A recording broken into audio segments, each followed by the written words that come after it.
ನಮಸ್ಕಾರ ವೀಕ್ಷಕರೇ, ಸಮಕಾಲೀನದ 571ನೇ ಕಂತಿಗೆ ನಿಮಗೆ ಸ್ವಾಗತ. 1950 ಜನವರಿ 26ನೇ ತಾರೀಕು ನಾವು ಅನುಮೋದಿಸಿ ನಮಗೆ ನಾವು ಅರ್ಪಿಸಿಕೊಂಡ ಸಂವಿಧಾನ ನಮ್ಮ ದೇಶವನ್ನು ಒಂದು ಪ್ರಜಾತಾಂತ್ರಿಕ ಗಣರಾಜ್ಯ ಅಂತ ಹೇಳುತ್ತೆ. ಪ್ರಜಾತಾಂತ್ರಿಕ ಗಣರಾಜ್ಯ ಅಂದರೆ ಈ ದೇಶದ ಜನರ ಅಭಿಮತದ ಅನುಸಾರವಾಗಿ ಸರ್ಕಾರಗಳು ಅಧಿಕಾರಕ್ಕೆ ಬರಬೇಕು, 5 ವರ್ಷಕ್ಕೊಂದ್ಸತಿ ಚುನಾವಣೆ ಮಾಡಬೇಕು, ಹಾಗೂ ಯಾರು ಆಯ್ಕೆ ಮಾಡ್ತಾರೆ, ಜನರು ಯಾರನ್ನು ಆಯ್ಕೆ ಮಾಡ್ತಾರೋ ಅವರು ಅಧಿಕಾರದಲ್ಲಿ ಇರಬೇಕು. ಹೀಗಾಗಿ ಒಂದು ಪ್ರಜಾತಾಂತ್ರಿಕ ಗಣರಾಜ್ಯದಲ್ಲಿ ಚುನಾವಣೆ ಎನ್ನುವುದು, ಚುನಾವಣೆಗಳಲ್ಲಿ ಎಲ್ಲ ಅರ್ಹ ಮತದಾರರಿಗೂ ಕೂಡ ಸಮಾನ ಮತದಾನದ ಹಕ್ಕು ಸಿಗುವಂಥದ್ದು ಈ ದೇಶದ ಪ್ರಜಾತಾಂತ್ರಿಕ ಗಣರಾಜ್ಯ ಮೂಲಭೂತ ರಚನೆಗಳಲ್ಲಿ ಒಂದು.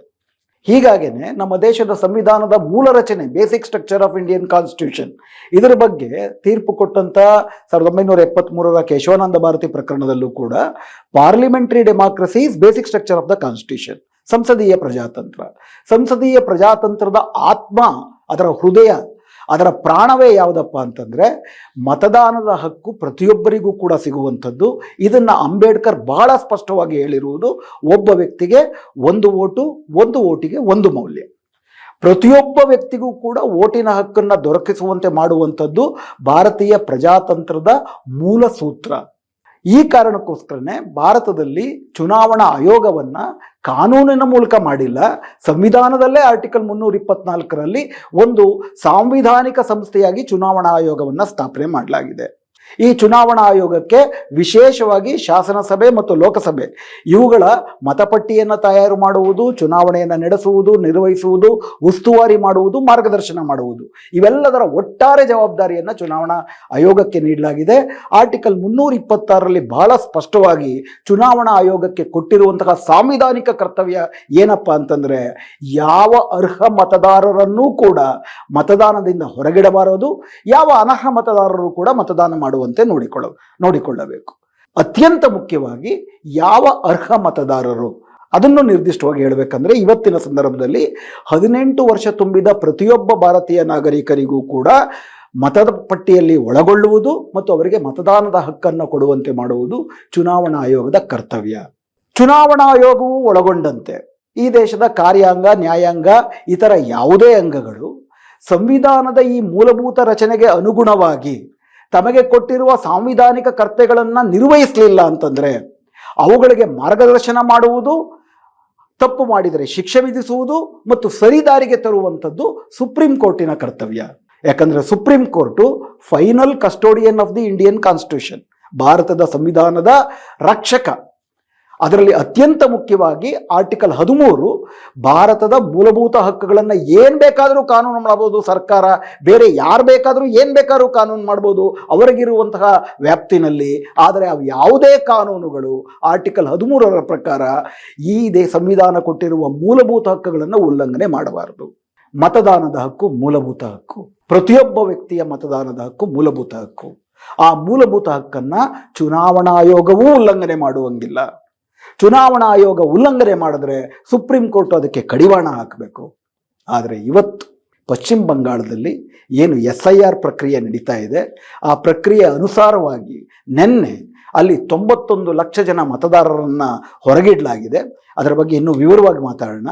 ಆ ಪ್ರಕ್ರಿಯೆ ನಡೆಯುವಂಥ ಹೊತ್ತಿನಲ್ಲಿ ನಿನ್ನೆ ಸುಪ್ರೀಂ ಕೋರ್ಟು ಈ ವಿಷಯದ ಬಗ್ಗೆ ಕೊಟ್ಟಿರುವ ತೀರ್ಪು ದರೆ ಹತ್ತಿ ಉರಿಯುವಾಗ ಓಡುವುದೆಲ್ಲಿಗೆ ಅನ್ನೋ ಪ್ರಶ್ನೆಯನ್ನು ತಂದಿದೆ. ಅಂದರೆ ಯಾರು ಸಂವಿಧಾನವನ್ನು ರಕ್ಷಿಸಬೇಕೋ, ಯಾರು ಈ ದೇಶದ ಪ್ರತಿಯೊಬ್ಬ ಮತದಾರರ ಮತದಾನದ ಹಕ್ಕನ್ನು ರಕ್ಷಿಸಬೇಕೋ, ಆ ಹಕ್ಕನ್ನು ರಕ್ಷಿಸಬೇಕಾದಂಥ ಚುನಾವಣಾ ಆಯೋಗ ಅದರಲ್ಲಿ ವಿಮುಖವಾದರೆ, ಅದನ್ನು ಉದ್ದೇಶಪೂರ್ವಕವಾಗಿ ವಿಫಲಗೊಳಿಸಿದರೆ ಅದಕ್ಕೆ ಕಡಿವಾಣ ಹಾಕಬೇಕು.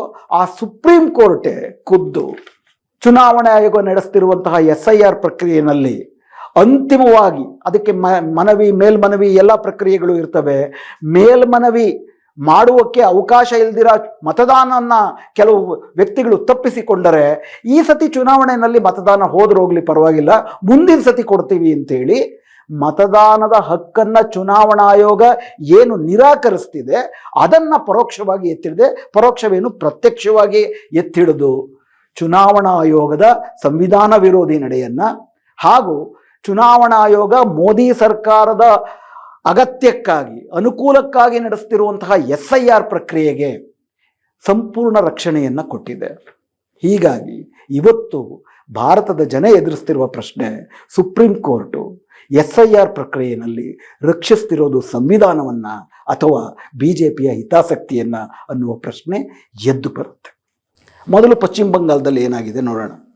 ಈ ಇಡೀ SIR ಪ್ರಕ್ರಿಯೆಯಲ್ಲೇ ಸುಪ್ರೀಂ ಕೋರ್ಟ್ ಉದ್ದಕ್ಕೂ ಕೂಡ ಸಂವಿಧಾನ ತನಗೆ ನೀಡಿರುವಂತಹ ಜನರ ಮೂಲಭೂತ ಹಕ್ಕುಗಳನ್ನು ರಕ್ಷಿಸುವಂತಹ ಜವಾಬ್ದಾರಿಯನ್ನು ಸಂಪೂರ್ಣವಾಗಿ ಪೂರೈಸ್ತಿರಲಿಲ್ಲ.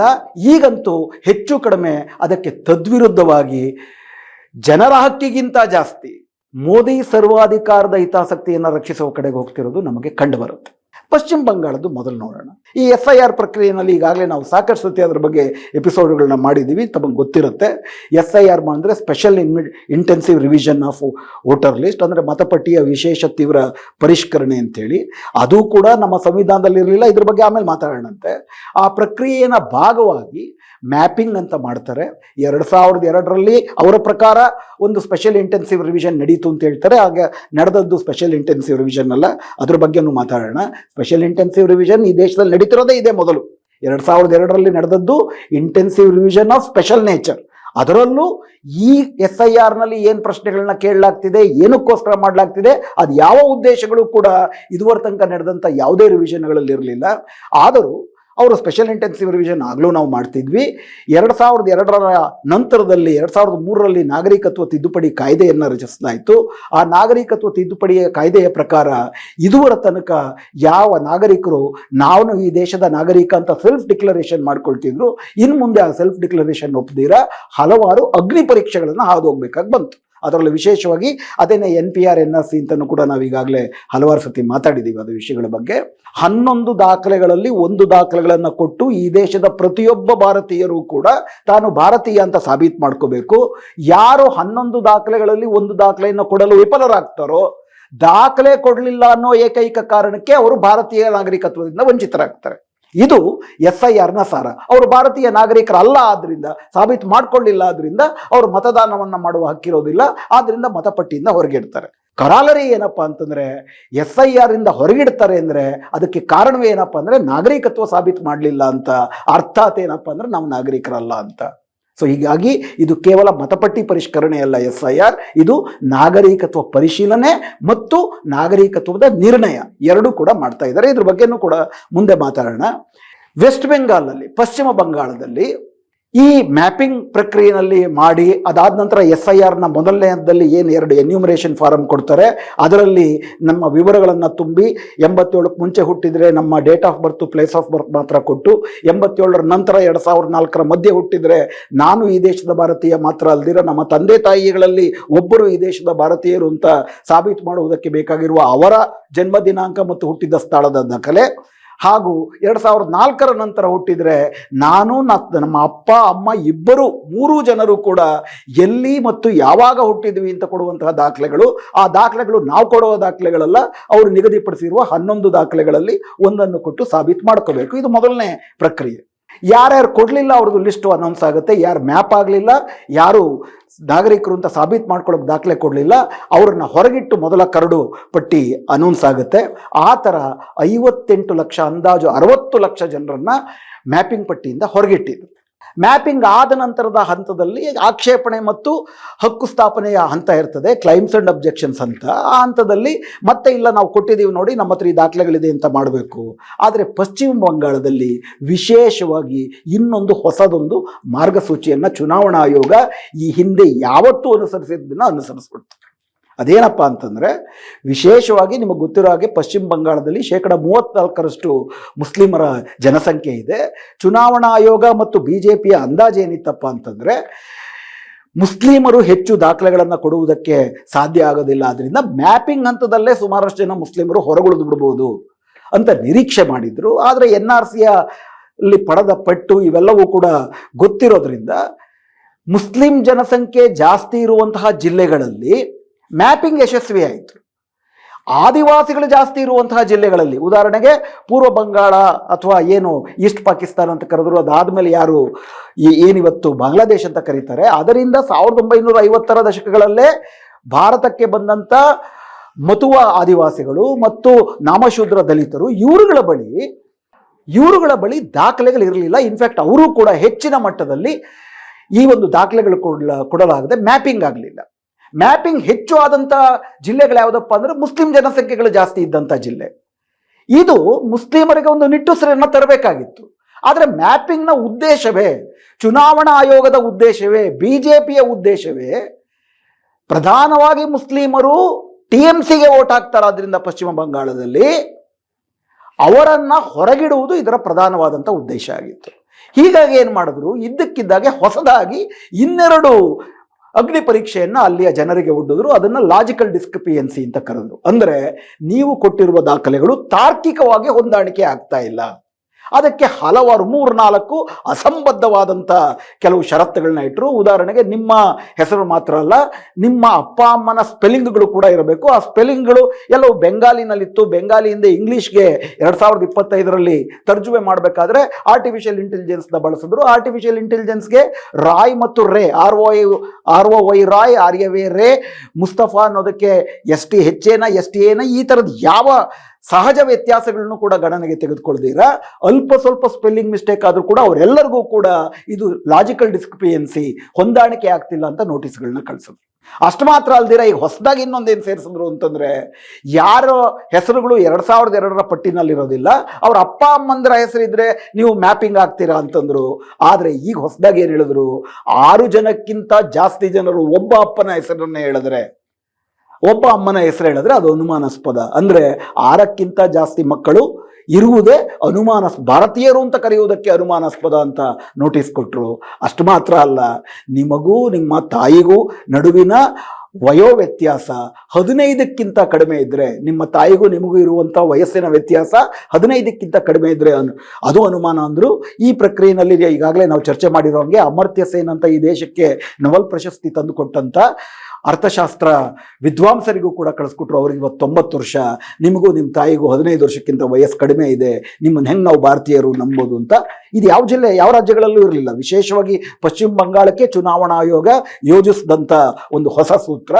ಹಾಗೂ 4ನೇದಾಗಿ, ನಿಮಗೂ ನಿಮ್ಮ ಅಜ್ಜ ಅಜ್ಜಿಗೂ 40 ವರ್ಷ ವ್ಯತ್ಯಾಸ ಇರಬೇಕು, ಇಲ್ಲ ಅಂದರೆ ಅನುಮಾನಾಸ್ಪದ ಅಂದರು. ಈ ರೀತಿ ಸುಮಾರು 60 ಲಕ್ಷ ಜನರಿಗೆ ಲಾಜಿಕಲ್ ಡಿಸ್ಕ್ರಿಪಿಯನ್ಸಿ ಅಂತೇಳಿ ನೋಟಿಸ್ಗಳನ್ನ ಕೊಟ್ಟು, ನೀವು ಇದರಲ್ಲಿ ನಿಮ್ಮ ನಾಗರಿಕತ್ವವನ್ನು ಸಾಬೀತು ಮಾಡ್ಕೊಳ್ಳಿ ಅಂತ ನೋಟಿಸ್ ಕಳಿಸಿದ್ರು.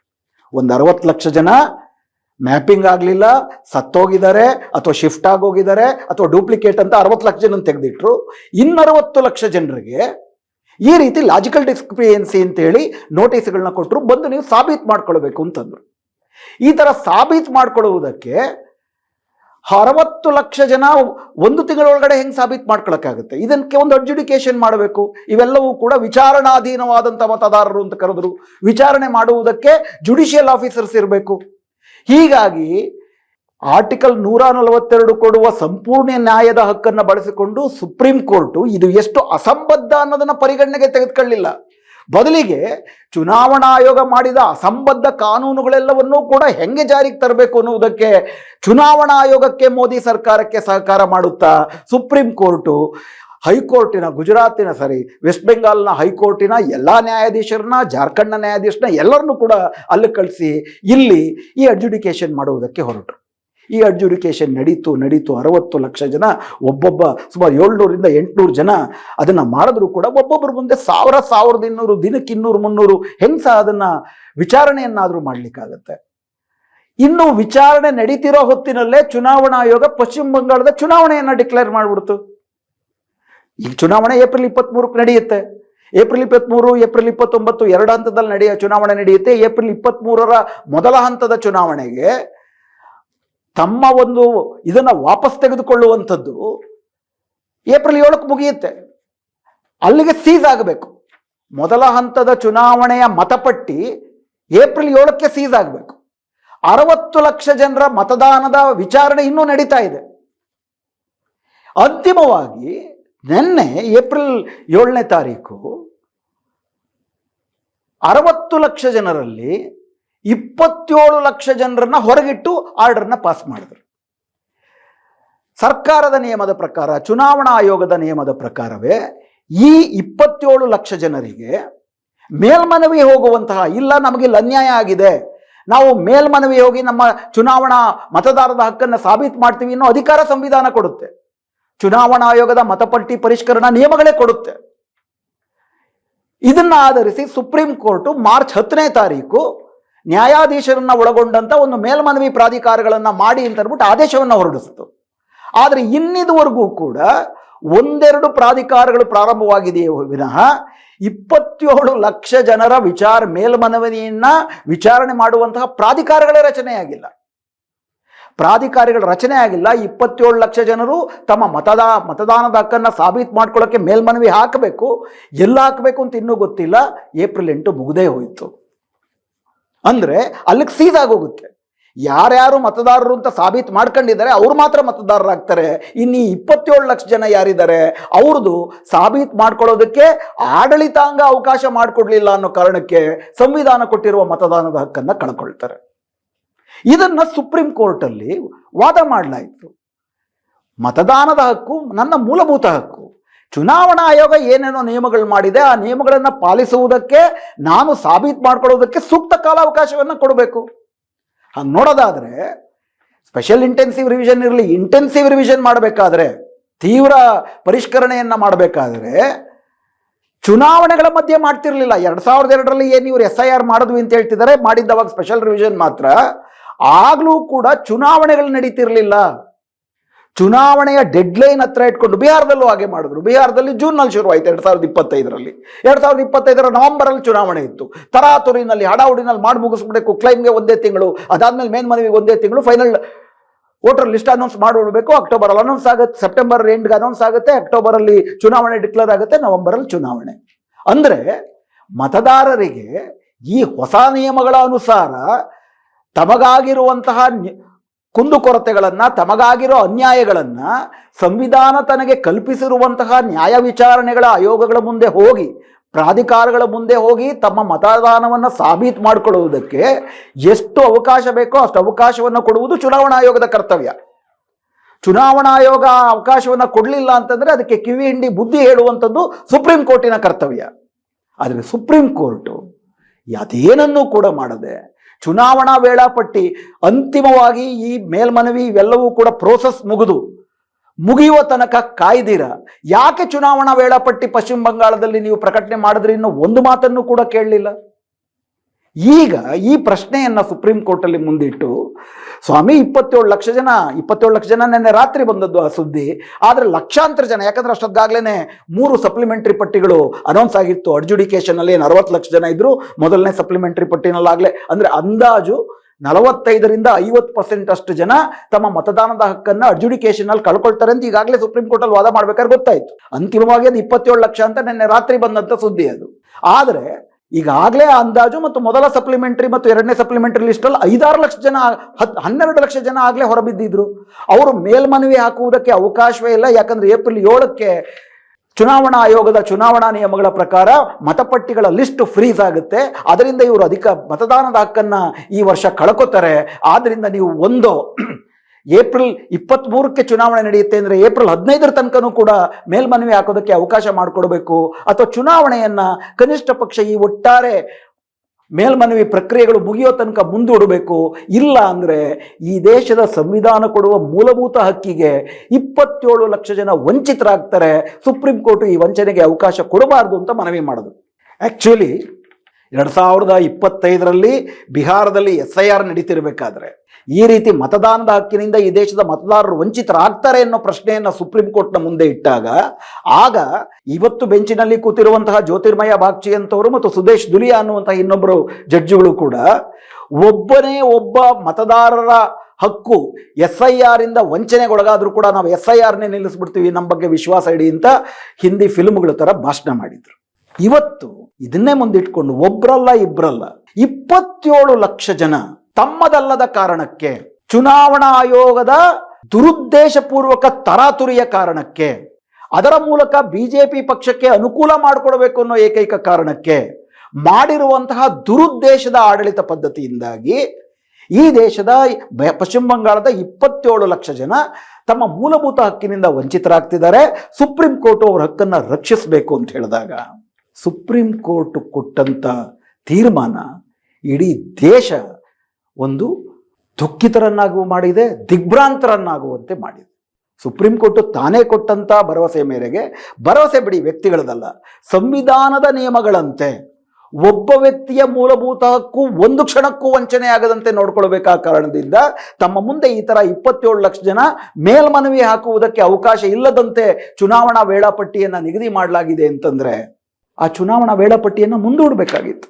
ಅಥವಾ ಇನ್ನು ಹಿಂದಕ್ಕೆ ಹೋಗಿ ನೋಡೋದಾದ್ರೆ ಅದ್ರ ಬಗ್ಗೆ ಆಮೇಲೆ ಮಾತಾಡೋಣಂತೆ. ಈ SIR ಪ್ರಕ್ರಿಯೆಯನ್ನೇ ಇಷ್ಟು ತರಾತುರಿನಲ್ಲಿ ಯಾಕೆ ಮಾಡ್ತೀರಾ ಅಂತ ಕೇಳಬೇಕಾಗಿತ್ತು.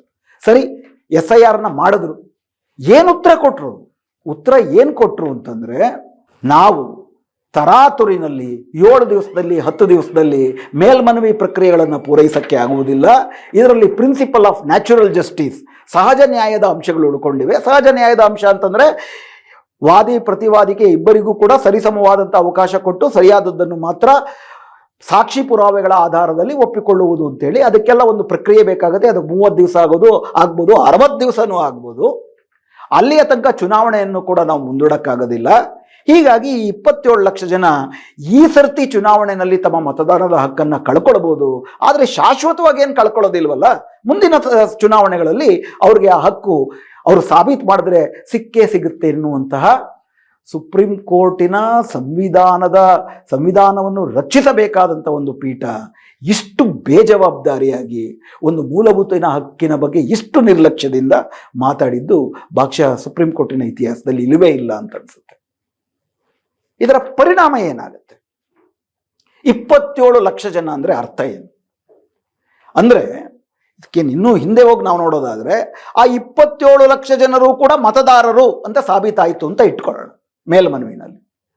ಆ 27 ಲಕ್ಷ ಜನ ಎಲ್ಲಿ ಮತದಾನ ಮಾಡ್ತಿದ್ರು, ಆ ಮತದಾನದಿಂದ ಏನು ಪರಿಣಾಮ ಬರ್ತಿತ್ತು, ಆ ಪರಿಣಾಮ ಅದಕ್ಕೆ ವಿರುದ್ಧವಾಗಿ ಬಂದಿರೋದು ಈ ರೀತಿ ವಂಚನೆ ಆದ ಕಾರಣದಿಂದ ಅಲ್ವಾ? ಹಾಗಾದ್ರೆ TMC ಗೆಲ್ತಿತ್ತ, BJP ಗೆಲ್ತಿತ್ತ, ಅದು ಎರಡನೇ ವಿಷಯ, ಅದಕ್ಕೆ ಬರೋಣಂತೆ. ಯಾರು ಗೆಲ್ತಾರೆ, ಎಲ್ಲಿ ಹೆಚ್ಚೆಚ್ಚು ಏನೇನಾಗಿದೆ ಅಂತೇಳಿ.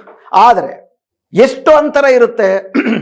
ಒಂದು ಅಂದಾಜಿನ ಪ್ರಕಾರ 2021ರಲ್ಲಿ ನಡೆದಂಥ ಚುನಾವಣೆಯಲ್ಲಿ BJPಗೂ TMCಗೂ ಒಟ್ಟಾರೆ ಮತದಾನದಲ್ಲಿ ವ್ಯತ್ಯಾಸ ಎಷ್ಟಿತ್ತು? ಅಬ್ಬಬ್ಬ ಅಂದ್ರೆ 65ರಿಂದ 70 ಲಕ್ಷ. ಇವತ್ತು ಒಟ್ಟಾರೆ ಎಷ್ಟು ಜನ ಮತದಾನದಿಂದ ಹೊರಗುಳಿಯಲ್ಪಟ್ಟಿದ್ದಾರೆ ಪಶ್ಚಿಮ ಬಂಗಾಳದಲ್ಲಿ? 97 ಲಕ್ಷ. ಅದರಲ್ಲಿ 27 ಲಕ್ಷ ಜನಕ್ಕೆ ನೀವು ಮೇಲ್ಮನವಿಗೆ ಅವಕಾಶ ಕೊಟ್ಟಿದ್ದಿದ್ರೆ ಅದರಲ್ಲೊಂದು 10 ಲಕ್ಷವೋ 20 ಲಕ್ಷವೋ ಎಷ್ಟೋ ಜನ ಮತ್ತೆ ಮತದಾನಕ್ಕೆ ಅರ್ಹರಾಗ್ತಿದ್ರು. ಪ್ರತಿ ಕ್ಷೇತ್ರವನ್ನ ನೀವು ಇಟ್ಕೊಂಡ್ರೆ ಅಂದಾಜು 5ರಿಂದ 10% ಅಷ್ಟು ಮತದಾನದ ಅಂತರದಲ್ಲಿ ಗೆಲ್ಲುವವರು. ನಿರ್ದಿಷ್ಟವಾಗಿ ಬರುವುದಾದ್ರೆ ಈ 27 ಲಕ್ಷ ಜನ ಯಾವ ಕ್ಷೇತ್ರದವರು? ವಿಶೇಷವಾಗಿ ಮುರ್ಷಿದಾಬಾದ್, ಮಾಲ್ಡಾ, ಸೌತ್ ಪರಗಣ ಮತ್ತು ನಾರ್ತ್ ಪರಗಣ ಅನ್ನುವ 4 ಜಿಲ್ಲೆಗೆ ಸೇರಿದಂಥವರು. ಉದಾಹರಣೆಗೆ ಸೌತ್ ಪರಗಣದಲ್ಲಿ 31 ಅಸೆಂಬ್ಲಿ ಕಾನ್ಸ್ಟಿಟ್ಯೂಯೆನ್ಸಿ ಇದ್ದರೆ ಅದರಲ್ಲಿ 28 ಕಾನ್ಸ್ಟಿಟ್ಯೂಯೆನ್ಸಿನಲ್ಲಿ TMC ಗೆದ್ದಿದೆ. ನಾರ್ತ್ ಪರಗಣದಲ್ಲಿ 36 ಕಾನ್ಸ್ಟಿಟ್ಯೂಯೆನ್ಸಿ ಇದ್ದರೆ 35 ಕಾನ್ಸ್ಟಿಟ್ಯೂಯೆನ್ಸಿನಲ್ಲಿ TMC ಗೆದ್ದಿದೆ. ಸೌತ್ ಪರಗಣದಲ್ಲಿ BJP 1 ಸೀಟ್ ಗೆದ್ದಿದ್ರೆ ನಾರ್ತ್ ಪರಗಣದಲ್ಲಿ 1 ಸೀಟು ಗೆದ್ದಿಲ್ಲ. ಸೌತ್ ಪರಗಣದಲ್ಲಿ 61% ಅಷ್ಟು ಮುಸ್ಲಿಮರಿದ್ದಾರೆ, ನಾರ್ತ್ ಪರಗಣದಲ್ಲಿ 55% ಅಷ್ಟು ಮುಸ್ಲಿಮರಿದ್ದಾರೆ. ಅತಿ ಹೆಚ್ಚು ಜನ ಈ ಮತದಾನದ ಹಕ್ಕನ್ನು ಕಳ್ಕೊಂಡಿರೋರು ಲಾಜಿಕಲ್ ಡಿಸ್ಕ್ರಿಪೆನ್ಸಿ ಹೆಸರಿನಲ್ಲಿ ಕಳ್ಕೊಂಡಿರೋದು ಸೌತ್ ಪರಗಣ ಮತ್ತು ನಾರ್ತ್ ಪರಗಣದಲ್ಲಿ, ಮತ್ತು ಅವರಲ್ಲಿ ಮುಸ್ಲಿಮರ ಸಂಖ್ಯೆಯೇ ಹೆಚ್ಚು. ನಂದಿಗ್ರಾಮದ ಒಂದು ಉದಾಹರಣೆ ತಗೊಂಡು ಹೇಳೋದಾದ್ರೆ ಆ ಪ್ರಾಂತ್ಯದಲ್ಲಿ ವೋಟು ಹಕ್ಕು ಕಳೆದುಕೊಂಡಂತ ಲಾಜಿಕಲ್ ಡಿಸ್ಕ್ರಿಪೆನ್ಸಿ ಅಡ್ಜುಡಿಕೇಶನ್ ಕಾರಣಕ್ಕಾಗಿ ವೋಟಿನ ಹಕ್ಕು ಕಳೆದುಕೊಂಡವರಲ್ಲಿ 95% ಮುಸ್ಲಿಮರು. ಇದರಲ್ಲಿ ದುರುದ್ದೇಶ ಇದೆಯಾ ಇಲ್ವಾ? ಹಾಗಾದ್ರೆ ಇದರಿಂದ ಯಾರಿಗ ಅನುಕೂಲ ಆಗುತ್ತೆ? 2024ರಲ್ಲಿ ಇವರೆಲ್ಲ ಚುನಾವಣಾ ಮತಪಟ್ಟಿನಲ್ಲಿ ಇದ್ದಾರೆ, ಇವರೇ ವೋಟುಗಳು ಕೂಡ ಹಾಕಿದ್ದಾರೆ. ಇದು ಈಗಾದರೆ ಆದಿವಾಸಿ ಕ್ಷೇತ್ರಕ್ಕೆ ಹೋದ್ರೆ ಮತುವಾಗಳ ಕತೆ ಇನ್ನೊಂದು. ಅವರು BJPಗೆ ವೋಟ್ ಹಾಕ್ತಾ ಬಂದರು, ಈಗ ಆ ಕಡೆನೂ ಇಲ್ಲ ಈ ಕಡೆನೂ ಇಲ್ಲ. ಯಾಕಂತಂದ್ರೆ ಅವರು ಬಾಂಗ್ಲಾದೇಶದಿಂದ ಬಂದವರು ಅಂತ ತೋರಿಸಿದ್ರು ಮಾತ್ರ CAA ಸಿಗೋದು. CAA ಮೂಲಕ ಅವ್ರಿಗೆ ನಾಗರಿಕತ್ವ ಸಿಗುತ್ತೆ. ಆದರೆ ಬಾಂಗ್ಲಾದೇಶದವರು ಇಷ್ಟು ವರ್ಷ ಭಾರತದಲ್ಲಿದ್ರು ಕೂಡ ಭಾರತೀಯರು ಅನ್ನೋದಕ್ಕೇನು ಇಲ್ಲ, ಬಾಂಗ್ಲಾದೇಶದಿಂದ ಬಂದು ಅನ್ನೋದಕ್ಕೇನು ತೋರಿಸ್ತಾರೆ? CAA ಅವರನ್ನು ರಕ್ಷಿಸ್ತಾ ಇಲ್ಲ. ಒಂದು 10 ಲಕ್ಷ ಜನ ಅವ್ರು ಕಳ್ಕೊಳ್ತಿದ್ದಾರೆ. ಠಾಕೂರ್ ಅನ್ನುವಂತಹ ಒಬ್ಬ ಮುತುವ ಜನಾಂಗಕ್ಕೆ ಸೇರಿದಂಥ MP ಅಲ್ಲೋಗಿ ಭಾಷಣ ಮಾಡ್ತಾನೆ, ನಮಗೊಂದು 10 ಲಕ್ಷ ಜನಕ್ಕೆ ಓಟ್ ಹೋದ್ರೂ ಪರವಾಗಿಲ್ಲ, ಮುಸ್ಲಿಮರದೊಂದು 40 ಲಕ್ಷ ಹೋಗ್ತಿದೆ, ಅದಕ್ಕೆ ನಾವು ಖುಷಿ ಬೀಳೋಣ ಅನ್ನೋ ಥರ ವಾದ ಮಾಡ್ತಿದಾರಲ್ಲಿ. ಇವೆಲ್ಲವೂ ಕತ್ಲಲ್ಲಿ ಕದ್ದು ಮುಚ್ಚಿ ನಡೀತಿರೋದಿಲ್ಲ, ಸುಪ್ರೀಂ ಕೋರ್ಟಿನ ಕಣ್ಣು ಮುಂದೆ ದಿನನಿತ್ಯ ನಡೀತಿರುವಂಥದ್ದು ಇವೆಲ್ಲವೂ ಕೂಡ. ಹೀಗಿರಬೇಕಾದ್ರೆ BJPಗೆ ಇರುವಂತಹ ಪೂರ್ವಾಗ್ರಹವನ್ನೇ ಹೆಚ್ಚು ಕಡಿಮೆ ಒಪ್ಪಿಕೊಂಡು ಚುನಾವಣಾ ಆಯೋಗ ಮಾಡುತ್ತಿರುವ ತನ್ನ ಸಾಂವಿಧಾನಿಕ ವ್ಯಾಪ್ತಿಯನ್ನ ಮೀರಿ ನಡೆಯುತ್ತಿರುವಂಥ ಈ SIR ಅನ್ನುವ ದೊಡ್ಡ ಹಗರಣವನ್ನ, ಒಂದು ಭ್ರಷ್ಟಾಚಾರವನ್ನ, ಚುನಾವಣಾ ಭ್ರಷ್ಟಾಚಾರವನ್ನ ಸುಪ್ರೀಂ ಕೋರ್ಟ್ ಸಹಿಸ್ಕೊಂಡು ಬರ್ತಾ ಇರುವಂಥದ್ದು, ಅದಕ್ಕೆ ಅವಕಾಶ ಮಾಡಿಕೊಡ್ತಿರೋದು. ಈಗ ಉದಾಹರಣೆಗೆ 65 ಲಕ್ಷ ಜನ ಬಿಹಾರಲ್ಲಿ ಮತದಾನವನ್ನು ಕಳ್ಕೊಂಡ್ರು SIR ಆದಮೇಲೆ. ಅವ್ರಿಗೆ ಮೇಲ್ಮನವಿ ಇತ್ಯಾದಿಗಳೆಲ್ಲ ಅವಕಾಶ ಇರಬೇಕು, ಅದಿನ್ನೂ ನಡೀತಾ ಇಲ್ಲ. ಆ 65 ಲಕ್ಷ ಜನರಲ್ಲಿ ಅವರು ಕೂಡ ಓಟಿನ ಹಕ್ಕು ಸಿಕ್ಬಿಟ್ಟಿದ್ರೆ ಬದಲಾವಣೆ ಆಗೋದಿಲ್ವಾ? ಎಲ್ಲಕ್ಕಿಂತ ಮುಖ್ಯವಾಗಿ ಅತ್ಯಂತ ಮೂಲಭೂತವಾದಂಥ ಪ್ರಶ್ನೆ, ಮತಪಟ್ಟಿ ಪರಿಷ್ಕರಣೆ ಮತ್ತು ಚುನಾವಣೆ ಮಾಡುವುದಕ್ಕೆ ಚುನಾವಣಾ ಆಯೋಗ SIR ಅನ್ನುವಂತಹ ಒಂದು ಪ್ರಕ್ರಿಯೆಯನ್ನು ಅನುಸರಿಸ್ತಾ ಇದೆ, ಸ್ಪೆಷಲ್ ಇಂಟೆನ್ಸಿವ್ ರಿವಿಷನ್. ಈ ಸ್ಪೆಷಲ್ ಇಂಟೆನ್ಸಿವ್ ರಿವಿಷನ್ ಮಾಡುವಂತಹ ಸಾಂವಿಧಾನಿಕ ಅಧಿಕಾರ ಚುನಾವಣಾ ಆಯೋಗಕ್ಕೆ ಇದೆಯಾ ಅನ್ನುವ ಅತ್ಯಂತ ಮೂಲಭೂತವಾದಂತಹ ಸಾಂವಿಧಾನಿಕ ಪ್ರಶ್ನೆಯನ್ನ 2025 ಜೂನ್ನಲ್ಲೇನೆ ಸುಪ್ರೀಂ ಕೋರ್ಟಿನ ಮುಂದೆ ಪ್ರಶ್ನಿಸಲಾಗಿದೆ. ಯಾವುದಾದ್ರೂ ಒಂದು ಪ್ರಕ್ರಿಯೆ ಸಾಂವಿಧಾನಿಕವೋ ಅಲ್ಲವೋ ಅಂತ ಸಾಬೀತಾದ್ಮೇಲೆ ತಾನೇ ಅದಕ್ಕೆ ಅವಕಾಶ ಕೊಡಬೇಕು. ಆದರೆ ಸುಪ್ರೀಂ ಕೋರ್ಟ್ ಏನು ಹೇಳ್ತು, ಬಿಹಾರದಲ್ಲಿ ನಡೆದು ಬಿಡ್ಲಿ, ಈ ಸಂವಿಧಾನಿಕತೆ ಬಗ್ಗೆ ನಾವು ಚರ್ಚೆ ಮಾಡೋಣ. ಸಪೋಸ್ ಅದು ಅಸಂವಿಧಾನಿಕ ಅಂತ ಗೊತ್ತಾದರೆ ಏನಾಗಿದೆ ಪರಿಣಾಮ ಅದನ್ನು ಬದಲಾಯಿಸೋಣ. ಹಾಗಾದರೆ 2025 ಏನು ಚುನಾವಣೆ ನಡೀತು SIRನ ಪಟ್ಟಿಯನ್ನು ಆಧರಿಸಿ, ಒಂದು ವೇಳೆ ಸುಪ್ರೀಂ ಕೋರ್ಟು SIR ಅಸಂವಿಧಾನಿಕ ಅನ್ನುವ ತೀರ್ಪಿಗೆ ಬಂದರೆ ಆ SIRನ ಆಧರಿಸಿ ನಡೆದಂಥ ಬಿಹಾರದ ಚುನಾವಣೆಯನ್ನ ನಲ್ ಅಂಡ್ ವಾಯ್ಡ್ ಅಂತ ಘೋಷಿಸಬಹುದಾ? ಆ ಅಧಿಕಾರ ಸುಪ್ರೀಂ ಕೋರ್ಟ್ಗೆ ಇದೆಯಾ? ತನಗೆ ಅಧಿಕಾರ ಇಲ್ಲದಿದ್ದ ಮೇಲೆ ಅದು ಸಂವಿಧಾನಿಕವೋ ಅಲ್ವೋ ಅಂತ ತೀರ್ಮಾನ ಮಾಡದ ಹೊರತು SIR ಮಾಡುವುದಕ್ಕೆ ಯಾಕೆ ಅವಕಾಶ ಮಾಡಿಕೊಟ್ರಿ? ಅಷ್ಟು ಮಾತ್ರ ಅಲ್ಲ, ಇಡೀ ದೇಶಾದ್ಯಂತ ಮಾಡ್ತೀವಿ ಅಂತಂದ್ರು SIRನ. ಬಿಹಾರದ್ದೇ ಇನ್ನೂ ಮುಗುದಿಲ್ಲ, ಬಿಹಾರದಲ್ಲೇ ಸುಮಾರಷ್ಟು ಪ್ರಶ್ನೆಗಳು ಬಂತು. ಇನ್ನೂ 12-13 ರಾಜ್ಯಗಳಲ್ಲಿ ಚುನಾವಣೆ, ತಮಿಳುನಾಡಲ್ಲಿ ಚುನಾವಣೆ, ಕೇರಳದಲ್ಲಿ ಚುನಾವಣೆ, ಪುದುಚೇರಿನಲ್ಲಿ ಚುನಾವಣೆ, ವೆಸ್ಟ್ ಬೆಂಗಾಲಲ್ಲಿ ಚುನಾವಣೆ, ಅಸ್ಸಾಮಿನಲ್ಲಿ ಚುನಾವಣೆ. ಈ ಚುನಾವಣೆಗಳ ಮುಂಚೆ ಆದರೂ ಕೂಡ ಸಂವಿಧಾನಿಕ ಪ್ರಶ್ನೆ ಬಗೆಹರಿಬೇಕಾ ಬೇಡವಾ? ಸಾಂವಿಧಾನಿಕ ಪ್ರಶ್ನೆ ಬಗೆಹರಿಕೆ ಮುಂಚೆ ಅಲ್ಲೂ ಕೂಡ ಅವಕಾಶ ಮಾಡಿಕೊಟ್ರಿ. ಈ 4 ಅಸೆಂಬ್ಲಿಗಳಲ್ಲೂ ಕೂಡ ಈ ಹೊಸ SIR ಅಲ್ಲಿ ಒಂದೊಂದು ಕಡೆ 1 ಲಕ್ಷ ಜನ, ಆ ಪಟ್ಟಿಯನ್ನು ನಾವು ಮುಂದಿನ ವಿಡಿಯೋದಲ್ಲಿ ಮಾತಾಡೋಣ. ಲಕ್ಷ ಜನರನ್ನ, ಅದರಲ್ಲಿ ಮುಸ್ಲಿಮರು ಇದ್ದಾರೆ, ಹಿಂದೂಗಳು ಇದ್ದಾರೆ, ಹೊರಗಾಕಲಾಗಿದೆ. ಒಂದು ವೇಳೆ SIR ಅಸಂವಿಧಾನಿಕ ಅಂತ ಅಂದ್ಬಿಟ್ಟು ಸುಪ್ರೀಂ ಕೋರ್ಟ್ ತೀರ್ಮಾನ ಮಾಡಿದ್ರೆ ವೆಸ್ಟ್ ಬೆಂಗಾಲು, ಅಸ್ಸಾಮು, ತಮಿಳುನಾಡು, ಕೇರಳ, ಪುದುಚೇರಿನಲ್ಲಿ ನಡೆಯುವ ಚುನಾವಣೆ ಎಲ್ಲ ನಲ್ ಅಂಡ್ ವಾಯ್ಡ್ ಅಂತ ತೀರ್ಮಾನ ಮಾಡಕ್ಕೆ ಬರುತ್ತಾ? ಈಗ ಮೊನ್ನೆ ಬಂದ ವರದಿಯ ಪ್ರಕಾರ ಪ್ರಾಯಶಃ ಈ ಚುನಾವಣೆಗಳು ಮುಗಿದ ನಂತರ ಏಪ್ರಿಲ್ 29ಕ್ಕೆ ಅಥವಾ ಫಲಿತಾಂಶ ಬಂದ ನಂತರ ಮೇ 4 ನಂತರ, ಮೇ ಮಧ್ಯಭಾಗದಲ್ಲಿ ನಮ್ಮ ರಾಜ್ಯಗಳಲ್ಲಿ, ಉಳಿದ 20 ರಾಜ್ಯಗಳಲ್ಲೂ ಕೂಡ SIR ಪ್ರಕ್ರಿಯೆ ಪ್ರಾರಂಭ ಆಗುತ್ತೆ. ಕರ್ನಾಟಕದಂಥ ರಾಜ್ಯಗಳಲ್ಲಿ ಇನ್ನೂ 2.5 ವರ್ಷ ಚುನಾವಣೆ ಬಾಕಿ ಇದೆ. ಆದರೆ ಇಲ್ಲೂ ಕೂಡ ಯಾಕೆ ತರಾತುರಿನಲ್ಲಿ ಮಾಡ್ತೀರಿ? ಯಾಕೆ 3 ತಿಂಗಳಲ್ಲಿ ಮುಗಿಸ್ತೀರಿ? ಮೇಲ್ಮನವಿ ಹಾಕೋದಕ್ಕೆ ಅವಕಾಶ ಇಲ್ಲದಿದ್ದಕ್ಕೆ ವೆಸ್ಟ್ ಬೆಂಗಾಲಲ್ಲಿ 27 ಲಕ್ಷ ಜನರ ಮತದಾನದ ಹಕ್ಕು ಕಳ್ಕೊಂಡ್ರು. ಇದು ನಿಮಗೆ ಪ್ರೆಸಿಡೆನ್ಸ್ ಆಗಬೇಕಲ್ವಾ? ಈ ತರದ ಅವಘಡಗಳು ಸಂಭವಿಸುತ್ತೆ ಅಂತ ಅಂದ್ಬಿಟ್ಟು ಗೊತ್ತಿದ್ದು ಅದಕ್ಕೆ ಕನಿಷ್ಠ ತಿದ್ದುಪಡಿಗಳು ಮಾಡಬೇಕಲ್ವಾ? SIR ಅಸಂವಿಧಾನಿಕವೋ ಅಲ್ವಾ ತೀರ್ಮಾನ ಮಾಡಾದ್ಮೇಲೆ ಇದಕ್ಕೆ ಅವಕಾಶ ಕೊಡಬೇಕು. ಅಕಸ್ಮಾತ್ ಅವಕಾಶ ಕೊಟ್ಟರು ಕೂಡ ಈ ತರ ಅವಘಡಗಳು ಸಂಭವಿಸಬಾರದು. ಆ ಕಾರಣಕ್ಕೆ ಕನಿಷ್ಠ ಪಕ್ಷ SIR ಅಸಂವಿಧಾನಿಕವೋ ಅಲ್ಲವೋ ಅನ್ನುವ ಅಂತಿಮ ತೀರ್ಪು ಬರುವ ತನಕ ಬೇರಿನ್ನೆಲ್ಲೂ ಕೂಡ SIR ನಡೆಯಬಾರದು. ಯಾತಕ್ಕಿದು ಅಸಂವಿಧಾನಿಕವೋ ಅಲ್ಲವೋ ಅನ್ನೋ ಚರ್ಚೆ ಬಹಳ ಮುಖ್ಯ ಆಗುತ್ತೆ. ಯಾಕಂದ್ರೆ ಚುನಾವಣಾ ಆಯೋಗ ಸುಪ್ರೀಂ ಕೋರ್ಟಿನ ಮುಂದೆ, ದೇಶದ ಮುಂದೆ ಹಸಿ ಸುಳ್ಳು ಹೇಳ್ತಾ ಇದೆ. ಏನ್ ಹೇಳ್ತಾ ಇದೆ? SIR ಹೊಸದಲ್ಲ, ನಾವು 1951 ಮಾಡಿದ್ವಿ, 56 ಮಾಡಿದ್ವಿ, 60 ಮಾಡಿದ್ವಿ, 65 ಮಾಡಿದ್ವಿ, 2002 ತನಕ ಮಾಡ್ತಾನೆ ಇದ್ವಿ, 2002 ಆದ್ಮೇಲೆ ನಾವು ಮಾಡಿಲ್ಲ. ಇದರ ಬಗ್ಗೆ ನಾವು ಈಗಾಗಲೇ ಮಾತಾಡಿದ್ದೀವಿ. ಬಹಳ ಸ್ಪಷ್ಟವಾಗಿ ಮತಪಟ್ಟಿ ಪರಿಷ್ಕರಣಾ ನಿಯಮ, ಪ್ರಜಾಪ್ರತಿನಿಧಿ ಕಾಯ್ದೆ 1950, ಮತಪಟ್ಟಿ ಪರಿಷ್ಕರಣಾ ನಿಯಮ 1960 ಬಹಳ ಸ್ಪಷ್ಟವಾಗಿ ಮತಪಟ್ಟಿಗಳನ್ನು ಪರಿಷ್ಕರಣೆ ಮಾಡುವುದಕ್ಕೆ ಕೇವಲ 4 ಬಗೆಯ ಪರಿಷ್ಕರಣೆಗಳಿಗೆ ಮಾತ್ರ ಅವಕಾಶ ಮಾಡಿಕೊಟ್ಟಿದೆ. ಒಂದು ಸಮರಿ ರಿವಿಷನ್, ಸಮರಿ ರಿವಿಷನ್ ಅಂತಂದ್ರೆ ಫಾರಂ ನಂಬರ್ 6, 7, 8 ಏನು ಭರ್ತಿ ಮಾಡ್ಕೊಡ್ತೀವಿ ಅದನ್ನು ಆಧರಿಸಿ ಚುನಾವಣಾ ಕಾರ್ಯಾಲಯದಲ್ಲಿ ಸತ್ತವರ ಹೆಸರು ತೆಗೆಯೋದು, ಹೊಸದಾಗಿ 18 ವರ್ಷದ ಹೆಸರು ಬಂದವ್ರನ್ನ ಸೇರಿಸ್ಕೊಳ್ಳುವಂಥದ್ದು. ಯಾರಾದರೂ ಕೂಡ ತಮ್ಮ ವಾಸಸ್ಥಾನವನ್ನು ಬದಲಾಯಿಸಿದ್ರೆ ಆ ಇಲ್ಲಿ ವಾಸಸ್ಥಾನವನ್ನ ಮೊದಲೆಲ್ಲಿದ್ರೋ ಅಲ್ಲಿ ಅವರ ಹೆಸರನ್ನು ಕಳೆದು ಬದಲಾಯಿಸಿದ ಜಾಗದಲ್ಲಿ ಅವರ ಹೆಸರನ್ನು ಕೂಡಿಸೋದು. 3 ವಿಷಯ. ವಯಸ್ಸೆಷ್ಟು? 18 ಆಗಿದೆಯಾ? ಬದುಕಿದಿರಾ, ಸತ್ತಿದ್ದೀರಾ ಈ 2 ಚುನಾವಣೆಗಳ ನಡುವೆ, ಮತ್ತು ನಿಮ್ಮ ವಾಸಸ್ಥಾನ. ಇವು 3 ಬಿಟ್ಟು ಬೇರೆ ಯಾವುದನ್ನು ಪರಿಶೀಲನೆ ಮಾಡ್ತಿರಲ್ಲ, ಅದು ಸಮ್ಮರಿ ರಿವಿಷನ್. ಇಂಟೆನ್ಸಿವ್ ರಿವಿಷನ್ 5 ವರ್ಷಕ್ಕೊಂದ್ಸತಿ 10 ವರ್ಷಕ್ಕೊಂದ್ಸತಿ ಮಾಡ್ತಿದ್ರು, ಅದು ಚುನಾವಣೆಗೆ ಮುಂಚೆ ಮಾಡ್ತಿರ್ಲಿಲ್ಲ. ಅದರಲ್ಲಿ ಬೂತ್ ಲೆವೆಲ್ ಆಫೀಸರ್ಸ್ಗಳೇ ಮನೆ ಮನೆಗೆ ಹೋಗಿ ಹಿಂದಿನ ಚುನಾವಣಾ ಪಟ್ಟಿಯನ್ನು ಇಟ್ಕೊಂಡು ಮನೆಯವ್ರನ್ನ ಕೂಡಿಸ್ಕೊಂಡು ಹಿಂದಿನ ಚುನಾವಣಾ ಪಟ್ಟಿನಲ್ಲಿ ಈ ರೀತಿ ಹೇಳಿಕೆಯನ್ನು ಕೊಟ್ಟಿದ್ದೀರಿ, ಇದು ಸರಿಯಾ ತಪ್ಪಾ, ಇದಕ್ಕೇನಾದರೂ ಅಡಿಷನ್ಸ್ ಬೇಕಂತ ಅವ್ರು ಹೇಳಿದ್ದನ್ನ ಮುಖತಃ ಪರಿಶೀಲನೆ ಮಾಡಿ ಹೇಳಿದ್ದನ್ನ ಬರ್ಕೊಂಡು ಬರ್ತಿದ್ರು. ಅಲ್ಲೂ 3 ಪ್ರಶ್ನೆ ಕೇಳ್ತಿದ್ರು. ಒಂದು, ಯಾರಿಗಾದ್ರೂ ಹೊಸದಾಗಿ 18 ವರ್ಷ ತುಂಬಿದೆಯಾ? ಹೋದ ಚುನಾವಣೆಯ ನಂತರ ಹೋದ ಪಟ್ಟಿ ತಯಾರಾದ್ಮೇಲೆ ಮತ್ತೆ ಯಾರಾದರೂ ನಿಮ್ಮ ಮನೆಯಲ್ಲಿ ತೀರ್ಕೊಂಡಿದ್ದಾರಾ ಮತದಾರರು? ಹಾಗೂ ನೀವು ಹೋದ ಪಟ್ಟಿನಂತೆ ಇದೇ ಕಾನ್ಸ್ಟಿಟ್ಯೂನ್ಸಿನಲ್ಲೇ ಮುಂದುವರೆದಿದ್ದೀರಾ? ನೀವು ನಾಗರಿಕರ ಅಲ್ವಾ ಅನ್ನೋ ಪ್ರಶ್ನೆಯನ್ನ ಸಾಬೀತು ಮಾಡ್ಕೊಳ್ಳಿ ಅನ್ನೋ ಪ್ರಶ್ನೆಯನ್ನ ಕೇಳ್ತಿರ್ಲಿಲ್ಲ. ನೀವು ನಾಗರಿಕರ ಅನ್ನೋದನ್ನ ಸೆಲ್ಫ್ ಡಿಕ್ಲರೇಷನ್ ಮಾಡ್ಕೋತಾ ಇದ್ರು.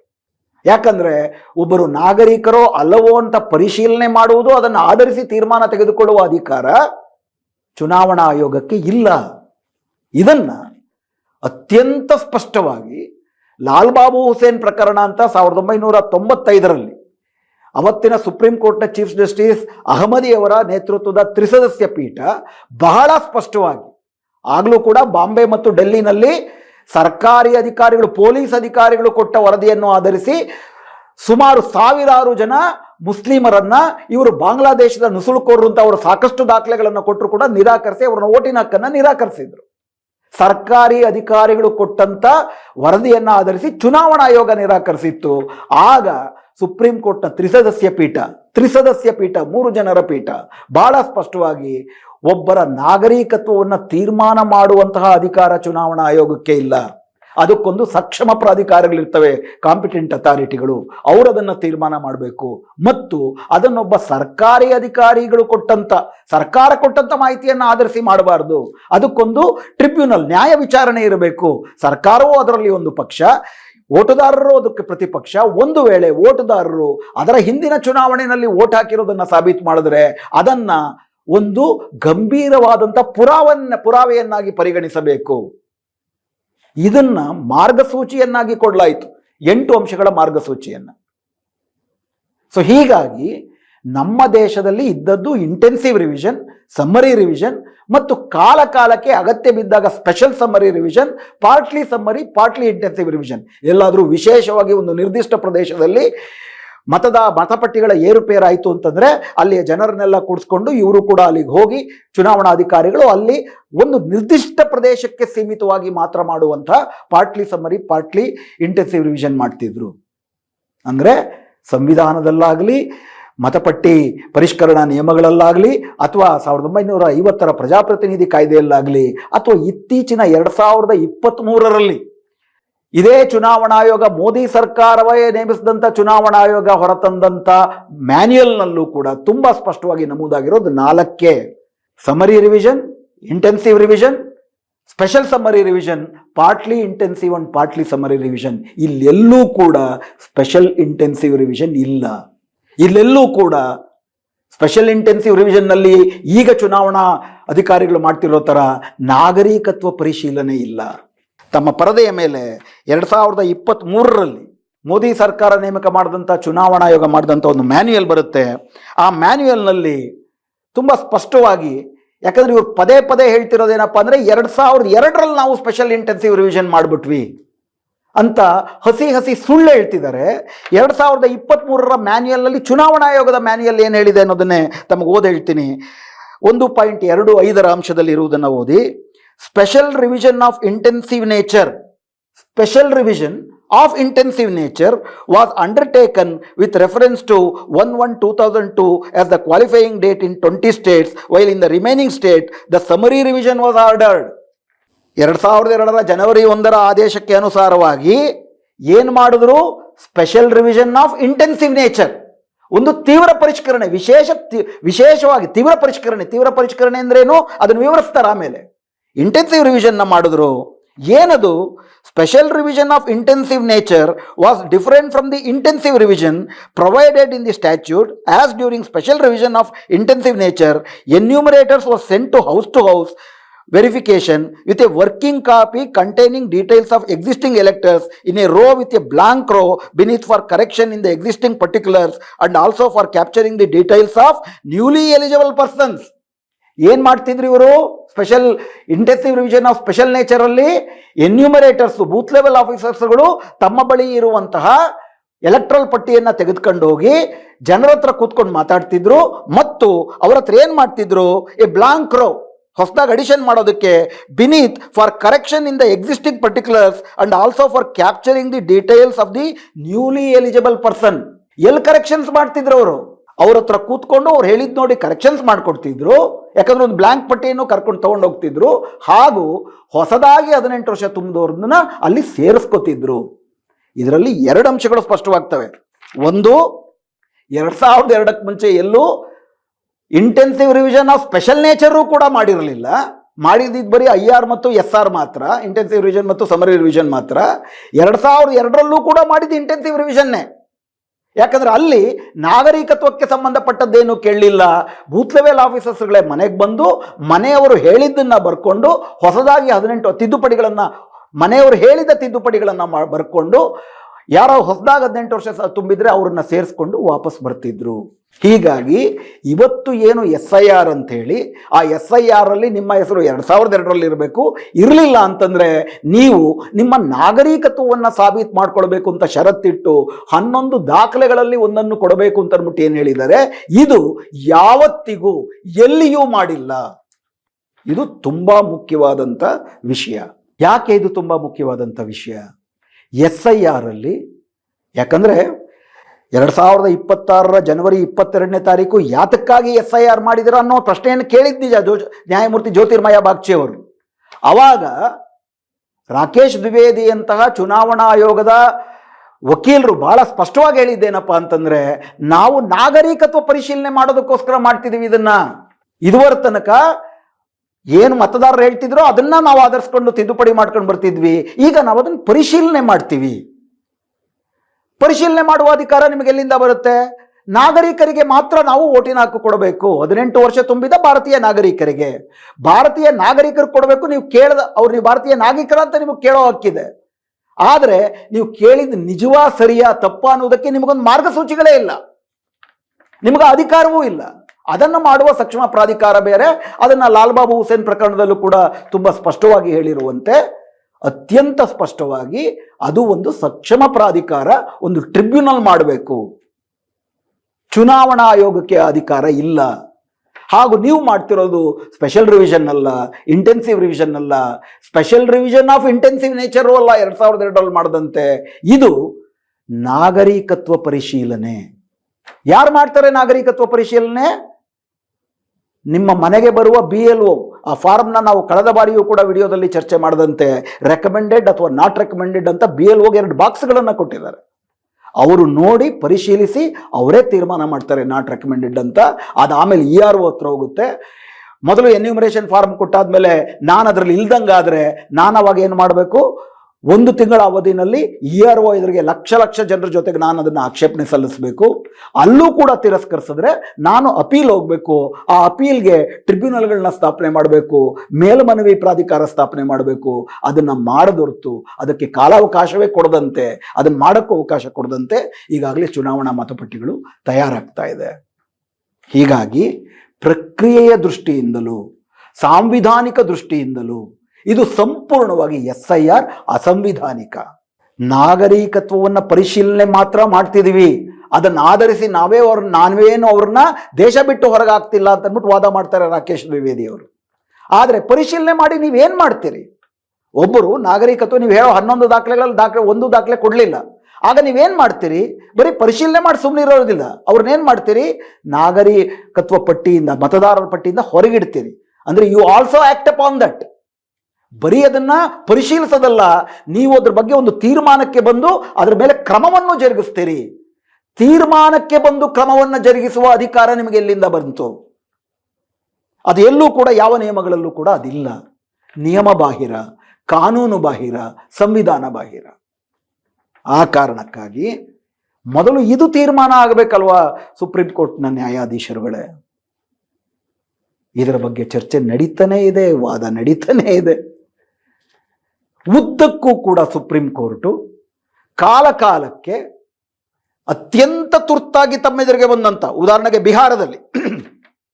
ಬಿಹಾರದಲ್ಲಿ ಜನರ ಹತ್ರ ಮಾಮೂಲಾಗಿರೋದು ಆಧಾರ್ ಕಾರ್ಡು, ಉಳಿದಂತೆ ಇವರು ಹೇಳುವ ರೇಷನ್ ಕಾರ್ಡ್ ಒಪ್ಪೋದಿಲ್ಲ, ನರೇಗಾ ಕಾರ್ಡ್ ಒಪ್ಪೋದಿಲ್ಲ, ನೀವೇ ವೋಟರ್ ಕಾರ್ಡ್ ಕೊಟ್ಟಿರೋದು ಅದನ್ನೂ ಒಪ್ಪಲ್ಲ. ಜನರ ಹತ್ರ ಇರೋದು ಮಾತ್ರ ಆಧಾರ್ ಕಾರ್ಡು, ಜನನ ಮರಣ ಪ್ರಮಾಣ ಪತ್ರ ಅದು ಇರೋದಿಲ್ಲ, ಪಾಸ್ಪೋರ್ಟ್ ಇರೋದಿಲ್ಲ, ಆಸ್ತಿ ಹಕ್ಕಿರೋದಿಲ್ಲ, ಆಸ್ತಿ ಪ್ರಾಧಿಕ ಮೆಟ್ರಿಕ್ಯುಲೇಷನ್ ಪಾಸ್ ಆದವ್ರ ಹತ್ರ ಮಾತ್ರ ಮೆಟ್ರಿಕ್ಯುಲೇಷನ್ ಇರುತ್ತೆ. ಆ 11 ದಾಖಲೆಗಳ ಬಗ್ಗೆ ನಾವೀಗಾಗಲೇ ಚರ್ಚೆ ಮಾಡಿದ್ದೀವಿ. ಇನ್ಫ್ಯಾಕ್ಟ್ ಸುಧಾಂಶು ಧುಲಿಯಾ ಅನ್ನುವಂತಹ ಸುಪ್ರೀಂ ಕೋರ್ಟ್ನ ಜಡ್ಜು 2025ರಲ್ಲಿ ಈ ಪೀಠದಲ್ಲಿ ಕೂತ್ಕೊಂಡು ಇದ್ರ ಬಗ್ಗೆ ಚರ್ಚೆ ಮಾಡ್ತಿರ್ಬೇಕಾದ್ರೆ, ವಾದ ಮಾಡ್ತಿರ್ಬೇಕಾದ್ರೆ ಅವರೇ ಚುನಾವಣಾ ಆಯೋಗ ಕೇಳಿದ್ದೇನಪ್ಪ ಅಂತಂದ್ರೆ, ನೀವೇನು 11 ದಾಖಲೆಗಳ ಪಟ್ಟಿ ಕೊಟ್ಟಿದ್ದೀರಿ, ಇದನ್ನ ನಾನು ಪೂರೈಸಕ್ಕಾಗೋದಿಲ್ಲ ಅಂತ ಅಂದ್ಬಿಟ್ಟು ಹೇಳಿಕೆ ಕೊಟ್ಟಿದ್ದಾರೆ. ಹೀಗಿರಬೇಕಾದ್ರೆ ಇದು ಪ್ರಾಯೋಗಿಕವಾಗಿ ಹೊರಗಿಡುವುದಕ್ಕೆ ಮಾಡಿರುವುದು, ಒಳಗೊಳ್ಳುವುದಕ್ಕೆ ಮಾಡಿರುವುದಲ್ಲ. ಸಂವಿಧಾನ ಕೊಟ್ಟಿರುವ ಕರ್ತವ್ಯಕ್ಕೆ ತದ್ವಿರುದ್ಧವಾಗಿ ಮಾಡಿರುವುದು. ಇದರ ನೇರ ಫಲಾನುಭವಿಗಳು ಬಿಜೆಪಿ ಪಕ್ಷ. ಇದರ ನೇರವಾಗಿ ಬಲಿಪಶುಗಳು ಮೊದಲನೇದಾಗಿ ಸಾಮಾನ್ಯ ಜನ. ಯಾಕಂದ್ರೆ ಕೇವಲ ಮತದಾನದ ಹಕ್ಕನ್ನು ಕಳ್ಕೊಳ್ಳೋದಲ್ಲ, ಅದು ಕೇವಲವೂ ಅಲ್ಲ. ಮತದಾನದ ಹಕ್ಕು, ಸಂವಿಧಾನದ ಹಕ್ಕು ನಾನು ಅದನ್ನು ಕಳ್ಕೊತೀನಿ, ಅಷ್ಟು ಮಾತ್ರ ಅಲ್ಲ, ನಾಗರಿಕತ್ವದ ಹಕ್ಕನ್ನು ಕಳ್ಕೊಂಡ್ಬಿಡ್ತೀನಿ. ಸೊ ಲಕ್ಷ ಜನ, ಈಗಾಗಲೇ 6.5 ಕೋಟಿ ಜನ ಮತದಾನದ ಹಕ್ಕಿಂದ ವಂಚಿತರಾಗಿದ್ದಾರೆ. ಈ 6.5 ಕೋಟಿ ಜನ ನುಸುಳುಕೋರರ. ಒಂದು ದೇಶಕ್ಕೆ 6.5 ಕೋಟಿ ಜನ ಬರ್ತಾರ. ಸರಾಸರಿ ನೀವು ನೋಡೋದಾದ್ರೆ ಸಾಮಾನ್ಯವಾಗಿ ನಮ್ಮ ಜನಸಂಖ್ಯೆ ಏರ್ತಾ ಇದೆ. ಜನಸಂಖ್ಯೆ ಏರ್ದಂಗೆ ಮತದಾರರ ಸಂಖ್ಯೆನೂ ಏರಬೇಕು. ಯಾಕಂದ್ರೆ 18 ವರ್ಷ ತುಂಬುವವರ ಸಂಖ್ಯೆ ಅದೇ ಪ್ರಮಾಣದಲ್ಲಿ ಹೆಚ್ಚಾಗುತ್ತೆ. ಆದರೆ ಫಸ್ಟ್ ಟೈಮ್ ನಮ್ಮ ದೇಶದಲ್ಲಿ ಜನಸಂಖ್ಯೆ ಜಾಸ್ತಿ ಆಗಿದೆ, ಮತದಾನದ ಸಂಖ್ಯೆ ಕಡಿಮೆ ಆಗಿ, ಮತದಾರರ ಸಂಖ್ಯೆ ಕಡಿಮೆ ಆಗ್ತಾ ಇದೆ. ಇದಾಗಬೇಕು ಅಂತಂದ್ರೆ ಯುವಕರು, ವಯಸ್ಕರು ಕೋಟಿ ಜನ ಸತ್ತೋಗಿರಬೇಕು, ವಯಸ್ಕರು ಕೋಟಿ ಜನ ದೇಶಾಂತರ ಹೋಗ್ಬಿಟ್ಟಿರಬೇಕು, ಅಥವಾ ಹಿಟ್ಲರ್ ಮಾಡದಂತೆ ಕೊಂದಾಕಿರ್ಬೇಕು ಅವ್ರನ್ನ. ಇಲ್ಲಿ ಕೊಂದಾಕ್ತಾ ಇದ್ದಾರೆ, ಭೌತಿಕವಾಗಿ ಅಲ್ಲ, ನಾಗರಿಕತ್ವವನ್ನು ಕೊಲೆ ಮಾಡ್ತಿದ್ದಾರೆ. ಸುಪ್ರೀಂ ಕೋರ್ಟು ಅದಕ್ಕೂ ಅವಕಾಶ ಮಾಡಿಕೊಡ್ತು. ಆಧಾರ್ ಕಾರ್ಡ್ ಆದರೂ ಕೊಡಿ, ಆಧಾರ್ ಕಾರ್ಡ್ ನಮ್ಮ ಹತ್ರ ಇರುತ್ತೆ, ಅದಕ್ಕೆ ಅವಕಾಶ ಮಾಡ್ಕೊಡಿ ಅಂತ ಅಂದ್ಬಿಟ್ಟು ಬಿಹಾರದಲ್ಲಿ ವಾದ ನಡೀತು. ಅದಕ್ಕೆ ಮೌಖಿಕವಾಗಿ ಪರಿಗಣಿಸಿ, ದಯವಿಟ್ಟು ಪರಿಗಣಿಸಿ ಅಂತ ವಿನಂತಿ ಮಾಡ್ತಾ ಹೋದ್ರು. ಆರ್ಟಿಕಲ್ 142 ಬಳಸ್ಕೊಂಡು ಬೇಕಾದ್ದನ್ನ ಮಾಡಿ ಇವತ್ತೇನು ಮಾಲ್ಡಾದಲ್ಲಿ ಜುಡಿಷಿಯಲ್ ಆಫೀಸರ್ಸ್ ಅಡ್ಜುಡಿಕೇಶನ್ಗೆ ಹೋದವ್ರಿಗೆ ಅರೆಸ್ಟ್ ಮಾಡಿದ್ರು ಅಂತೇಳಿ, ಅಂದರೆ ಜನರು ಪ್ರತಿಭಟನೆ ಮಾಡಿ ಅವ್ರಿಗೆ ಗೆರಾವ್ ಹಾಕಿದ್ರು ಅಂತೇಳಿ, ತನಗಿರುವ ಆರ್ಟಿಕಲ್ 142 ಅಧಿಕಾರವನ್ನು ಬಳಸ್ಕೊಂಡು NIAಗೆ ಕೊಡ್ತೀರಿ. ಆದರೆ ನಿಮ್ಮ ಆರ್ಟಿಕಲ್ 142 ಸರ್ವಾಧಿಕಾರವನ್ನು ಬಳಸಿಕೊಂಡು ಆಧಾರ್ನ ನೀವು ಒಪ್ಕೊಳ್ಬೇಕು ಅಂತ ಕಡ್ಡಾಯ ಮಾಡಲಿಲ್ಲ. ಕೊನೆಗೆ ಸೆಪ್ಟೆಂಬರ್ 8ನೇ ತಾರೀಕು ನೀವು ಮಾಡಿದ್ರಿ. ಸೆಪ್ಟೆಂಬರ್ 8ಕ್ಕೆ ಅದೇ ಆದೇಶ ಹೊರಡಿಸಿದ್ರು ಕೂಡ ತಳಮಟ್ಟದಲ್ಲಿ ಬಹಳಷ್ಟು ಜನ ಅದನ್ನು ಒಪ್ಪಲೇ ಇಲ್ಲ. ಇನ್ನು ಎಲ್ಲ ರಾಜ್ಯಗಳಲ್ಲೂ ಕೂಡ ಆಧಾರನ್ನು ತಗೊಳ್ಬೇಕಾ ಬಿಡಬೇಕಾ ಅನ್ನೋ ಕನ್ಫ್ಯೂಷನ್ ಆಗಿದೆ.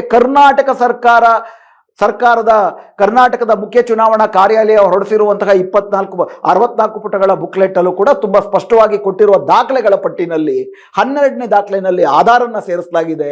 ತುಂಬಾ ಸ್ಪಷ್ಟವಾಗಿ ಆಧಾರ್ ನಿಮ್ಮ ನಾಗರಿಕತ್ವಕ್ಕೆ ಪುರಾವೆ ಅಲ್ಲ, ಅದು ಕೇವಲ ನಿಮ್ಮ ಗುರುತಿನ ಪುರಾವೆ. ಈಗ ಸಾಬೀತು ಮಾಡ್ಕೊಳ್ಬೇಕಾಗಿರೋದು ನನ್ನ ಗುರುತನ್ನಲ್ಲ, ನನ್ನ ನಾಗರಿಕತ್ವವನ್ನ. ನಾನು ಮ್ಯಾಪ್ ಆಗಲಿಲ್ಲ 2002ರ ಮತಪಟ್ಟಿನಲ್ಲಿ ಅಂದರೆ ನಾನು ಫಾರಂ 6 ತುಂಬಿ ಹೊಸದಾಗಿ ಒಂದು ಡಿಕ್ಲರೇಷನ್ ಹಾಕ್ಕೋಬೇಕು. ಡಿಕ್ಲರೇಷನ್ ಫಾರಮ್ನಲ್ಲಿ 87 ವಯಸ್ಸಿಗಿಂತ ಮುಂಚೆ ಹುಟ್ಟಿದ್ರೆ ನಾನು ನನ್ನ ಜನನ ಪ್ರಮಾಣ ಪತ್ರವನ್ನು ಕೊಡಬೇಕು ನಾನು ಆಗಲೇ ಮಾತಾಡದಂತೆ ವಿವಿಧ ಬಗೆಯ ಪ್ರಮಾಣ ಪತ್ರಗಳನ್ನು ಕೊಡಬೇಕು. 11ರಲ್ಲಿ ಒಂದು ದಾಖಲೆಗಳನ್ನು ಕೊಟ್ಟು ನಾನು ನಾಗರಿಕ ಅಂತ ಸಾಬೀತು ಮಾಡ್ಕೋಬೇಕು. ನಾನು ನಾಗರಿಕ ಅಂತ ಸಾಬೀತು ಮಾಡ್ಕೊಳ್ಬೇಕಂದ್ರೆ ಆಧಾರ್ ಬಳಕೆಗೆ ಬರೋದಿಲ್ಲ. ಅಂದರೆ ಈ ಆಧಾರ್ ಬಳಕೆಗೆ ಬರ್ತಿಲ್ಲ ಅಂತ ಸುಪ್ರೀಂ ಕೋರ್ಟ್ ಗೊತ್ತಿದ್ರು ಕೂಡ ಕಣ್ಣು ಮುಚ್ಕೊಂಡು ಕೂತಿದೆ. ಎರಡನೇದಾಗಿ ಇಷ್ಟೆಲ್ಲ ಹೇರಾಫೇರಿ ಆಯಿತು. ಬಿಹಾರದಲ್ಲಿ 65 ಲಕ್ಷ ಜನ ಹೊರಗೊಳಿದ್ರು. 65 ಲಕ್ಷ ಜನ ಹೆಂಗೆ ಹೊರಗೊಳಿದ್ರು? ನೀವು ಏನು ಹೇಳಿದ್ರಿ? ಫಸ್ಟು ವಿದೇಶದಿಂದ ನುಸುಳುಕೋರು ಬಂದ್ರಿ ಅಂತ ಹೇಳಿದ್ರಿ. ಎಷ್ಟು ಜನ ನುಸುಳುಕೋರು ಬಂದಿದ್ದಾರೆ ಪಟ್ಟಿ ಕೊಡು ಅಂತ ಕೇಳಬೇಕು ಸುಪ್ರೀಂ ಕೋರ್ಟು. ಲಾಯರ್ಗಳು ಅದನ್ನು ಸುಪ್ರೀಂ ಕೋರ್ಟ್ ಮುಂದೆ ವಾದ ಮಾಡಿದಾಗಲೂ ಕೂಡ ಅದನ್ನು ಪ್ರಶ್ನೆಯನ್ನೇ ಕೈಗೆತ್ಕೊಳ್ಳಿಲ್ಲ ಅವರು. ಅದಾದ ನಂತರದಲ್ಲಿ ಕನಿಷ್ಠ ನಮ್ಮ ಸಾಂವಿಧಾನಿಕ ಪ್ರಶ್ನೆ ಮುಗಿಯೋ ತನಕ ಬೇರೆ ಎಲ್ಲೂ ಕೂಡ SIRನ ನಾವು ಜಾರಿಗೆ ತರೋದಿಲ್ಲ ಅಂತ ಅಂದ್ಬಿಟ್ಟು ಜನರ ಪರವಾಗಿ ಸಂವಿಧಾನದ ಪರವಾಗಿ ಆದೇಶ ಕೊಡಬೇಕಾಗಿತ್ತು. ಅದನ್ನು ಮಾಡಲಿಲ್ಲ. 12 ರಾಜ್ಯಗಳಲ್ಲಿ ಅವಕಾಶ ಮಾಡಿಕೊಟ್ರಿ. ಪಶ್ಚಿಮ ಬಂಗಾಳದಲ್ಲಿ ನೇರ BJP ಪಕ್ಷ ಮತ್ತು ಚುನಾವಣಾ ಆಯೋಗ ಎರಡೂ ಕೂಡ ಒಂದಾಗಿ BJP ಪರವಾಗಿರುವ ಬೇರೆ ರಾಜ್ಯದ ಅಧಿಕಾರಿಗಳನ್ನ AEROಗಳಾಗಿ ಅಲ್ಲಿ ನೇಮಕ ಮಾಡಿದ್ರು. ಅದಕ್ಕೆ ನೀವು ಅವಕಾಶ ಮಾಡಿಕೊಟ್ರಿ. ಅದಾದ್ಮೇಲೆ ಅಡ್ಜುಡಿಕೇಶನ್ ಅಂತ ಮಾಡಿ ಜಡ್ಜ್ಗಳ ನೇಮಕ ಮಾಡಿದ್ರೆ ಅದಕ್ಕೆ ECI ಟ್ರೈನಿಂಗ್ ಕೊಡುತ್ತೆ. ಆ ಟ್ರೈನಿಂಗ್ ಕೊಟ್ಟಾಗ್ಲೂ ಕೂಡ ಅದಕ್ಕೆ ನೀವು ಆಕ್ಷೇಪಣೆ ಮಾಡಲಿಲ್ಲ. ಜುಡಿಷಿಯರಿಗೆ ಆ ರೀತಿ ಮಾತೆತ್ತಿದ್ರೆ ನಮ್ಮ ಜುಡಿಷಿಯರಿ ಬಗ್ಗೆ ನಮಗೆ ಸಿಕ್ಕಾಪಟ್ಟೆ ಭರವಸೆ ಇದೆ ಅದು ಇದು ಅಂತ ಹೇಳ್ಬಿಟ್ಟು ಚುನಾವಣಾ ಆಯೋಗದ ಜ್ಞಾನೇಶ್ ಕುಮಾರ್ ತರನೇ ತಾವು ಕೂಡ ಭಾಷಣ ಮಾಡ್ತಿದ್ರಿ, ಹಿಂದಿ ಪಿಕ್ಚರ್ಗಳ ಡೈಲಾಗ್ ಹೇಳ್ತಾರ. ಈಗ ನಿಮ್ಮ ಕಣ್ಣೆದುರುಗಡೆನೆ 27 ಲಕ್ಷ ಜನ ಚುನಾವಣಾ ಆಯೋಗದ ಅಸಂಬದ್ಧ, ಅಸಂಗತ, ಅಸಂವಿಧಾನಿಕವಾದಂಥ ಪ್ರಕ್ರಿಯೆಯ ಕಾರಣಕ್ಕಾಗಿ ಮತದಾನದ ಹಕ್ಕನ್ನೇ ಕಳ್ಕತ್ತಿದ್ದಾರೆ. ತಮ್ಮದಲ್ಲದ ಕಾರಣಕ್ಕೆ ಅವರು ನಾಗರಿಕರಲ್ಲ ಅಂತ ಸಾಬೀತಾಗಿಲ್ಲ. ಪರವಾಗಿಲ್ಲ ಅಂತ ನೀವು ಅವಕಾಶ ಮಾಡಿಕೊಡ್ತೀರಿ. 1 ವರ್ಷ ಮತದಾನ ಹಾಕಲಿಲ್ಲ ಅಂದ್ರೆ ಏನಾಗುತ್ತೆ ಅಂತೇಳಿ ಹಾದಿ ಬೀದಿನಲ್ಲಿ ಹೋಗೋ ಜನ ಹಿಂಗೆ ಮಾತಾಡಿದ್ರೆ ಅರ್ಥ ಮಾಡ್ಕೋಬಹುದು. BJP ಪದಾಧಿಕಾರಿಗಳಿಗೆ ಮಾತಾಡಿದ್ರೆ ಅರ್ಥ ಮಾಡ್ಕೊಳ್ಬಹುದು. ಸುಪ್ರೀಂ ಕೋರ್ಟ್ ಈ ರೀತಿ ತನ್ನ ಜವಾಬ್ದಾರಿಯನ್ನು ಮರೆತು ನೇರ ಜನರ ಮೂಲಭೂತ ಹಕ್ಕು ಉಲ್ಲಂಘನೆ ಆಗ್ತಿದ್ರೆ ಅದಕ್ಕೆ ಅವಕಾಶ ಕೊಡ್ತಿದ್ರೆ ಸುಪ್ರೀಂ ಕೋರ್ಟ್ ನಿಜಕ್ಕೂ ಸಂವಿಧಾನವನ್ನು ರಕ್ಷಿಸ್ತಿದೆಯಾ ಅಥವಾ ಪರೋಕ್ಷವಾಗಿ BJPಯ ಹಿತಾಸಕ್ತಿಗಳನ್ನು ರಕ್ಷಿಸ್ತಿದೆಯಾ? ಆ ಪ್ರಶ್ನೆ ಬಂದೇ ಬರುತ್ತೆ.